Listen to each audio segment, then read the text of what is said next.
Welcome back to BeardyGolf. Another episode, sat here in this room, not being able to get on the course or make any videos. Clean my glasses. It's better. I am still holding out hope that we're going to be able to go and play golf at some point in February, but my gut feeling's telling me it's probably going to be March, so you might be seeing a little bit more of this room before lockdown's over.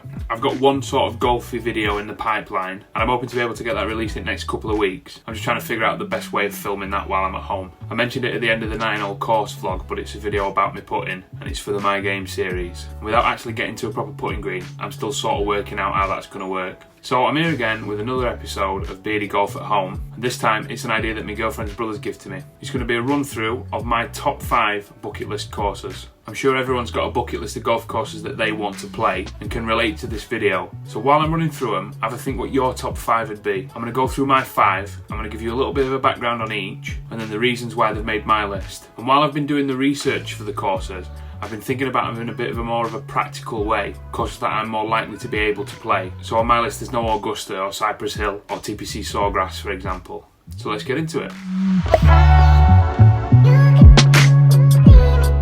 So at number 5, I found number 5 the hardest one to decide, and this course was almost sort of like a little throw it in there course, and it's the Dunluce course at the Royal Portrush. It was the one that was used for the last Open where Shane Lowry won, and believe it or not, it's not the only Open venue that's on this list. So Portrush is at the very top of Northern Ireland, just down the coastline from the Giant's Causeway. Most people will be familiar with that because of its iconic land formations. It was chosen for the 2019 Open for the first time since 1951, I think. And they did have to make quite a few renovations to get it to championship level. So there's 2 reasons why it's on my bucket list. The first is that the 2019 Open is the first actual golf tournament that I followed as an active golfer. I watched all of the days, and it's the first golf competition where I felt like I paid enough attention to actually sort of notice the finer details of a golf course. And I know it seems like a strange reason, but watching it for 4 days solid just really made me want to play the course. And the second reason, as an extension of that, is specifically 2 of the holes on the course. Since filming to put videos on this channel, I've realised that a camera doesn't quite capture the depth of a landscape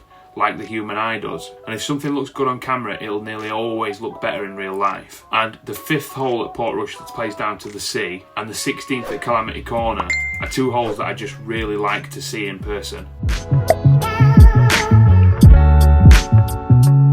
So at number 4, this is a course that I didn't actually have on my list until I was reminded about it by my brother, but it's the 2010 course at Celtic Manor, or is it Celtic Manor? I think it's probably Celtic, and it's the course that was used at the 2010 Ryder Cup. I didn't realise until I did the research for this video, but the 2010 course was purposefully built for that tournament. It was supposed to bring an American style architecture to a more traditional British hilly parkland, and it's actually the only parkland course which I've got on this list. There's a lot of water on the course, and on at least 9 of the holes the water is in play, and it's said to be a really punishing course if your game is off tune in any way. I originally looked at Celtic Manor as an option for a golf break early last year, but it had fallen off my radar due to COVID. Since looking more into the course though, it's firmly back on the list of courses that I want to play. So in number 3, this may seem like an odd choice, especially given all the courses in the area with a higher rating, but this course has been on my radar for about a year, and to be honest, it was almost higher up the list. It's a relatively unknown course, and it's quite overshadowed by its more prestigious counterparts. For example, Hoylake, Birkdale, Lytham St Anne's, Hillside, Formby, just to name a few. It's one of the 10th oldest golf courses that still exists in the UK, and according to its website, it boasts one of the most natural and testing links anywhere in the British Isles. And it's West Lancs Golf Club. It's often chosen by the R&A as a qualifying venue for the Opens, and it's set on a piece of prime links real estate just north of Liverpool. And it's actually only 25 minutes drive for me up the road. I was first introduced to the course watching another YouTuber, Alex Evans. I put a link in the description to his channel, and there'll be links to all of the courses down there as well. Since seeing the course and realising how close it actually is to me, I've wanted to play it, and it's slightly more expensive than a normal round of golf that I'd want to pay, so I'm holding off till I'm a bit better so that I can enjoy it as a bit of a better golfer. And that's number 3.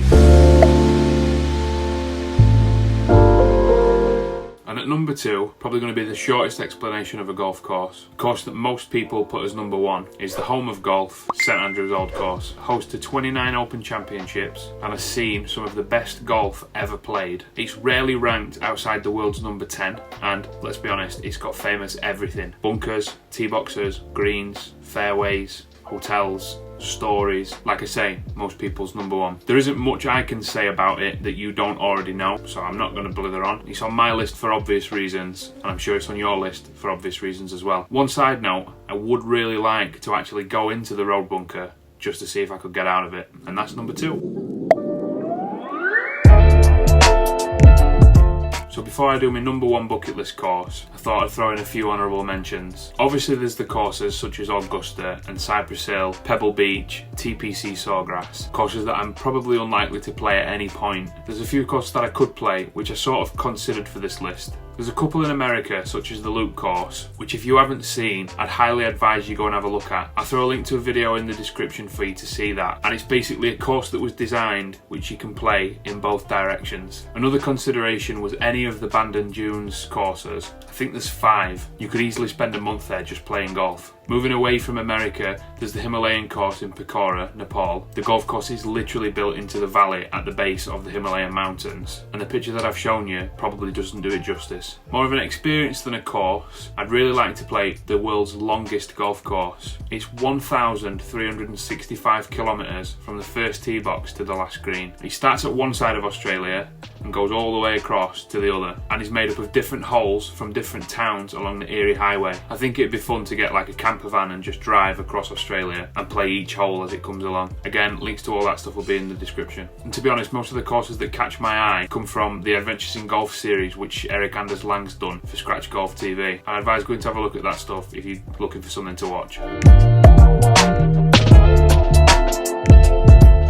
And at number 1, the only course on my list that's not in the UK, and it's Lofoten Links in Norway. I don't think there's much about this course that would put you off going there to play, maybe the distance. It's tucked away on a Lofoten island in northern Norway, and is technically the most northern links course in the world. I can't really describe the course with many words, but it's such a good looking course and drew my eyes straight away. For 2 months of the year, the sun doesn't set at all, and you can play golf at any time, even under a midnight sun. Not only is that possible, but later in the year, in September, it's perfectly situated within the Arctic Circle to see the Northern Lights. Play golf in the day, see the Northern Lights in the night. Sounds perfect to me. As with all the courses, I'll put a link in the description, but I would really recommend going to have a look at just how nice this golf course is. It's been the number 1 golf course in Norway for the past 4 years. It's got a unique story and offers something that not many other courses can, and that's why it's at the top of my bucket list. So they're my top 5 bucket list courses. They're my top 5 right now, and as with anything that can change. So let me know in the comments below what your top 5 are, and I'll go and have a look and see if any of them change mine. I hope you've enjoyed the video, and if you have, please consider hitting the like button. And if you've made it this far, please consider hitting the subscribe button. The channel's growing really nicely, and it would really help to keep it moving forward, as we're probably going to be in lockdown for the rest of our lives. I'll see you next time on BeardyGolf at Home. Ciao.